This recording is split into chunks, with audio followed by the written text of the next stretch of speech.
इंदौर और मेघालय का जो एक खूनी कनेक्शन है और एक खूनी वाइफ और एक खूनी हनीमून।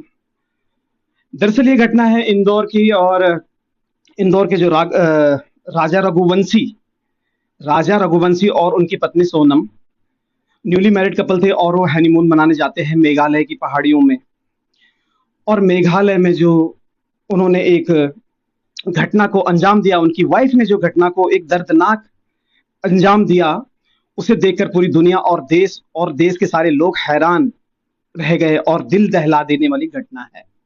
यूं तो आप मीडिया पे और टीवी चैनल्स पे रात दिन इन न्यूज़ों को देख रहे हो इस घटना के बारे में, बट हम इस घटना के बारे में थोड़ा सा दूसरे तरीके से बात करेंगे और इन घटनाओं से हम क्या सबक सीख सकते हैं और क्या हमने देखा और क्या इस वक्त लोगों के दिमाग में चल रहा है और सोसाइटी में इन इन घटनाओं से मतलब लोगों को कैसा असर पड़ रहा है। ये सब सोचकर हम इस कंटेंट को क्रिएट कर रहे हैं और इन बातों के आपके सामने रखेंगे और कोशिश करेंगे कि जो हमारा कंटेंट है, जो हमारा मैसेज आप तक जाएगा इस वीडियो के माध्यम से, तो सोसाइटी या कम्युनिटी पे कुछ और समाज में कुछ ना कुछ असर उसका पड़ेगा। दरअसल ये जो घटना है ये मध्य प्रदेश की है और मध्य प्रदेश का एक अच्छा खासा एक बिजनेस क्लास फैमिली है और उनका बेटा राजा रघुवंशी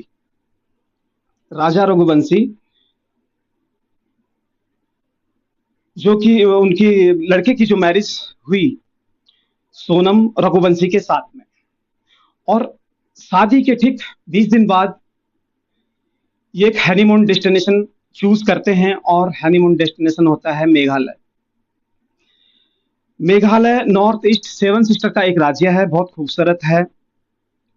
और ये देख सकते हैं कि ये मेघालय का दृश्य है मेरे पीछे और आप इन पहाड़ियों को, इन झरनों को देख सकते हो। और कोई भी इन सुंदर वादियों को देखकर चाहेगा कि मैं भी एक ना एक बार मेघालय में जाऊं। मेघालय है ही इतना खूबसूरत। तो बात अब यहाँ से ये शुरू होती है कि जो बहू है, जो परिवार उस लड़की को बहू बना के अपने घर में लाया, उनको ये पता नहीं था कि उसके चेहरे के पीछे एक बहुत बड़ा खूनी शैतान छुपा हुआ है। और जो परिवार इतना खुशहाल है और खुशी से हर दिन और रात गुजारते हैं, उनके घर में एक ऐसा मातम आ जाएगा इस दुल्हन के बाद में, और इस दुल्हन के हाथों से मतलब उनका जो घर का चिराग है वो छिन जाएगा। तो यही सब हुआ इस घटना में। तो इस घटना में होने के बाद जो उनके घर में मातम है वो तो सब लोग भलीभांति जानते हैं। और जिस तरह से उन्होंने अपने चिराग को खोया, अपने बच्चे को खोया, अपने खून के टुकड़े को खोया, तो इससे बड़ी दिल दहला देने वाली घटना कहीं नहीं हो सकती। क्या अब आप क्या समझते हैं कि मतलब धीरे धीरे अब लोग शादी करना बंद कर देंगे या अपने बच्चों का, अपने लड़कों का मतलब एक विवाह करने बंद कर देंगे, या नहीं चाहेंगे कि वो हमारे बच्चों की शादी हो या उनका भी घर बसे, उनके भी बच्चे हों। हर माँ बाप चाहेगा कि उनको भी एक अच्छी बहू मिले, संस्कारी बहू मिले। लेकिन जमाना बदल गया, समय बदल गया। जमाना जितना ज्यादा एजुकेटेड होते जा रहा है, जितना मतलब एक इंटेलिजेंट होते जा रहा है, समाज को समझ सकता है, लोग यही सोचते हैं। हर माँ बाप अपने बच्चों को स्कूल से लेके कॉलेज तक का सफर करवाते हैं और उनको इतना एजुकेट करते हैं कि वो जिंदगी में इतने मजबूत और इतने मतलब एक शैक्षिक बन जाएं, कि जो शिक्षित बन जाएं, जो कि जिंदगी में मतलब अपने कदम पे दुनिया में आगे बढ़ सके, कंधे से कंधा लड़ा के आगे बढ़े और अपनी जिंदगी में हर वो मुकाम हासिल करें जो एक हर एक सक्सेस कामयाब आदमी करता है। लेकिन जमाना बदल रहा है, समय बदल रहा है और दुनिया की सोच भी बदल रही है।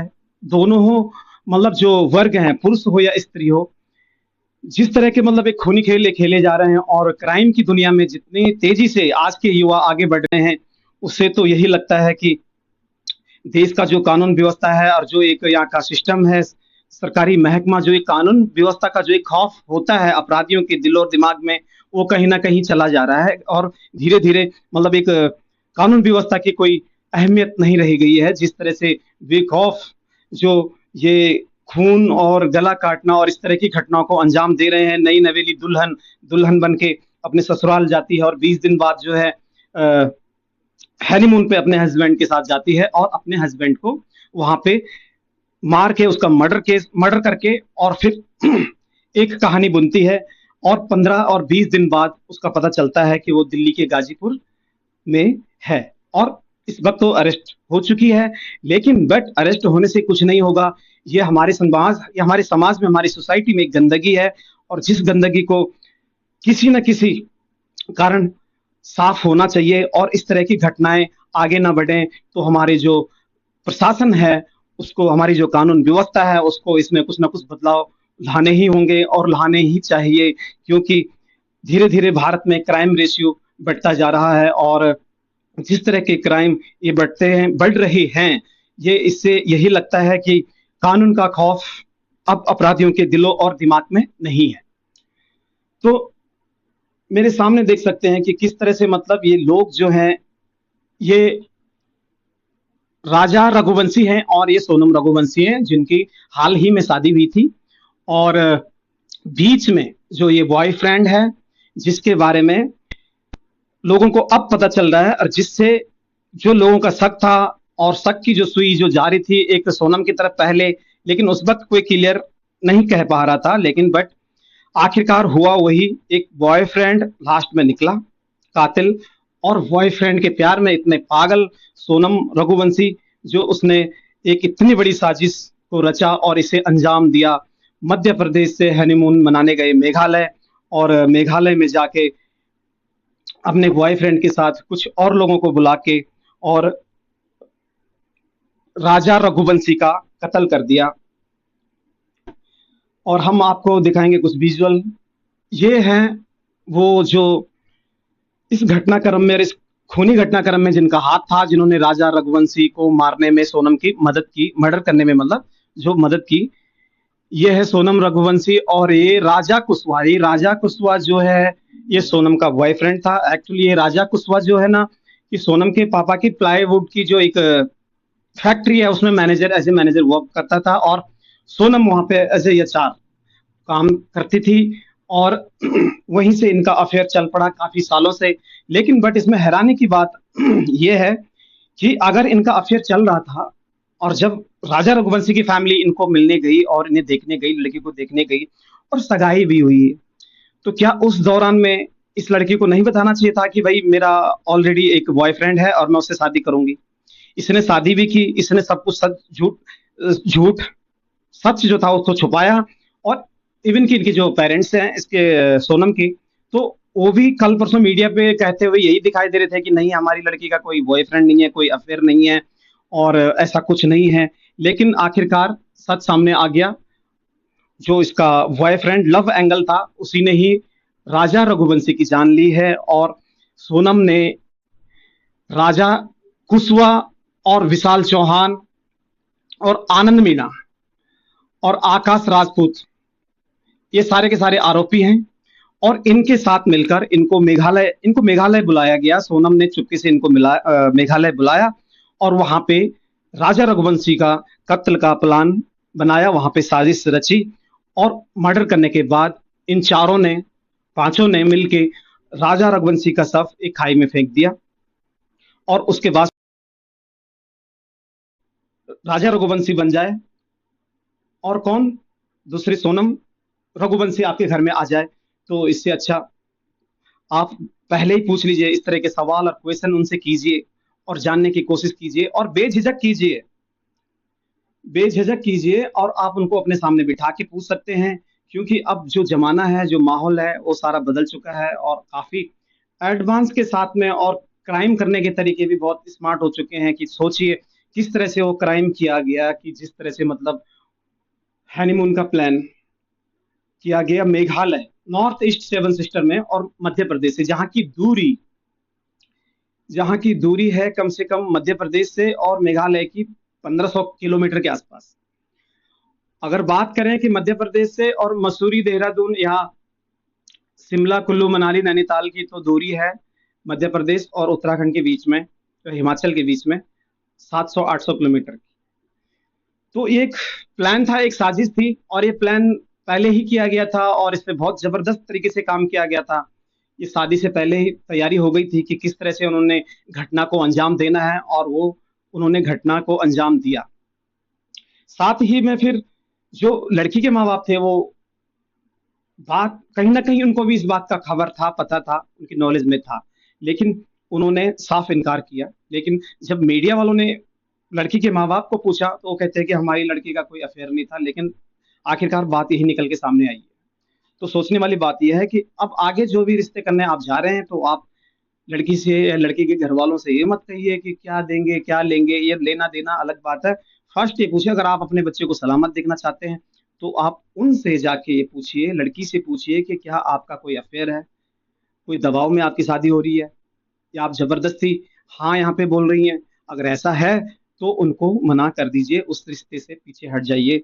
और फिर इस तरह की कोई प्रॉब्लम आपके सामने आ जाए तो अच्छी बात नहीं है। अब इसी में हम देखते हैं कि ये जो घटना है मेघालय में जाके, मेघालय तो है एक टूरिस्ट प्लेस जहाँ पे लोगों को बिल्कुल पसंद है, बहुत ही खूबसूरत जगह है मेघालय। मेघालय में जाना हर कोई पसंद करता है, तो हर कोई जाता है वहाँ पे। और काफी दूर है नॉर्थ इंडिया से, अगर नॉर्थ इंडिया से और मध्य प्रदेश से बात करें तो काफी दूरी है। लेकिन सोचने की बात यह है कि इसी तरह का अगर कोई मतलब एक इस तरह की खूनी बहू, खूनी सोच और खूनी प्लानिंग लेके आपके घर में आ जाए तो आप क्या करेंगे? क्या करेंगे इस हाल में? कुछ नहीं कर पाएंगे आप। जिस तरह से इस वक्त अच्छी खासी success, business class success family जो है ये रो रही है, उसके बावजूद बहुत सारे लोग एक ही लेवल के नहीं है। कई जगह तो ऐसा भी होता है कि भाई यार, हम इतने फाइनेंशियली स्ट्रांग नहीं है, हम ना हम केस लड़ सकते, ना हम आगे कोई ज्यादा बातचीत कर सकते। मजबूरी में वो लोग ऐसी चीजों को भूल जाते हैं और पीछे हट जाते हैं। तो इससे अच्छा यही होगा कि इस तरह के शिकार ना बने और अपने बच्चों को इस तरह के मतलब एक राक्षसों का निवाला ना बनाएं, और इस तरह की बहुएं या इस तरह के लड़के ना ढूंढें। फर्स्ट दिन उनसे पूछिए उनका अफेयर है, उनकी किसी से दोस्ती है, या किसी और से शादी करना चाहते हैं, ये रिश्ता उनके दबाव में हो रहा है। तो ये सारी बातें वहां पे रखिए, पूछिए, और उसके बाद रिश्ता बनाए। Thank you so much. Sonam फरार हो गई। फिर उसके 10-15 दिन बाद सोनम जो है गाजीपुर में मिलती है पुलिस को और वहां से अरेस्ट होती है। लेकिन हमें ये सब कहानी सुनाने का कोई मतलब नहीं है, क्योंकि ये आप लोग ऑलरेडी बड़े चैनलों पे और न्यूज में और काफी सोशल मीडिया पे सुन चुके हैं। लेकिन बट हमारा इसमें एक यही मैसेज है कि अब आगे क्या होगा और कैसा होगा। अब हम ये कहना चाहते हैं कि जो भी माता पिता अपने बच्चों की शादी की तैयारी में हैं, और जो अब अपने बच्चों के लिए बहू ढूंढ रहे हैं, या अपनी बच्ची के लिए एक हस्बैंड ढूंढ रहे हैं, उनकी शादी करना चाहते हैं, तो मैं ये कहूंगा कि अब दान और दहेज और गाड़ी और बंगलों की बात छोड़ के, अगर आप अच्छा होगा कि अगर आप पहले दिन जब लड़की देखने जाएं या लड़की लड़के देखने जाएं, खुल के लड़की को सामने बिठा के अगर उससे ये पूछा जाए कि आपका कोई बॉयफ्रेंड तो नहीं है, आपका कोई अफेयर तो नहीं चल रहा है कहीं, तो ये अच्छा रहेगा। क्योंकि एक बार ये सच पता चल जाए तो आप वहां से उसी तरह का फैसला लेके निकल सकते हैं। क्योंकि कल न जाने क्यों फिर दूसरा एक राजा रघुवंशी बन जाए, कोई और बन जाए। तो इससे अच्छा है कि अगर आप अपने बच्चों को सलामत देखना चाहते हैं और उनको खुशहाल देखना चाहते हैं, उनको अपनी नजरों के सामने उम्र भर देखना चाहते हैं, तो अब ये रास्ता अपनाएं। और जब भी आप अपने बच्चों की शादी के लिए सगाई या लड़की देखने जाते हैं, या लड़की वाले लड़का लड़के को देखने जाते हैं, तो आप वहां पे ये सवाल जरूर रखिए, लड़की को अपने पास बिठाइए या लड़के को अपने पास बिठाइए और क्लियरली पूछिए, भाई आपका कोई अफेयर है, आपका कोई बॉयफ्रेंड है क्या? आपकी शादी आपके घर वालों के द्वारा कोई जबरदस्ती या दबाव में आप यहाँ पे हाँ बोल रहे हैं? अगर ऐसा है तो हमें बताइए। हम दबाव में आपसे कोई रिश्ता नहीं बनाएंगे, हम आपसे कोई शादी नहीं करवाएंगे। दबाव का रिश्ता हमें पसंद नहीं है। तो इस तरह के सवाल जवाब पूछें, ताकि शायद आगे कोई राजा रघुवंशी ना बने, या राजा रघुवंशी जैसी कोई घटना आगे ना हो। चलिए अब बात करते हैं कि भारत, हमारा जो देश है, इसमें अगर देखा जाए तो कहीं भी मतलब जो मुजरिम है, जो अपराधी हैं, वो बहुत ज्यादा बेखौफ है। अब बेखौफ इतने हैं कि वो इतना घबराते ही नहीं है कि भाई किसी का गला रेतना है, खून करना है, चाकू मारना है। रेप केसेस आए दिन आप सुनते हैं, बलात्कार केसेस आप आए दिन सुनते हैं। तो ये भारत में एक मतलब एक नॉर्मल सी बात हो गई है। आखिर नॉर्मल सी बात क्यों हो गई है? क्यों हो गई है, इसका क्या रीजन है? यहाँ जहां तक मेरा अनुमान है, यही कहता है कि हमारा देश का जो एक कानून है, कानून का खौफ नहीं रह गया है। अपराधियों के दिल में कानून का कोई डर नहीं है। इस तरह के लोग इतनी बड़ी घटनाओं को अंजाम दे देते हैं और किसी को कोई पता नहीं है। रिमूव दबा दो। तो ये सारी चीजें हैं और इस तरह की घटनाओं को अंजाम देते हुए ये लोग आगे बढ़ रहे हैं और हमारा कानून, सुस्त सिस्टम, सुस्त सिस्टम, इस सिस्टम से जो है एक समाज के अंदर ये कोई डर नहीं है, कोई खौफ नहीं है अपराधियों को। और अपराधी जो हैं सारे के सारे बेखौफ सड़कों पे चल रहे हैं। कोई चाकू चला रहा है, कहीं गोलियां चल रही हैं, कहीं बंदूकें चल रही हैं।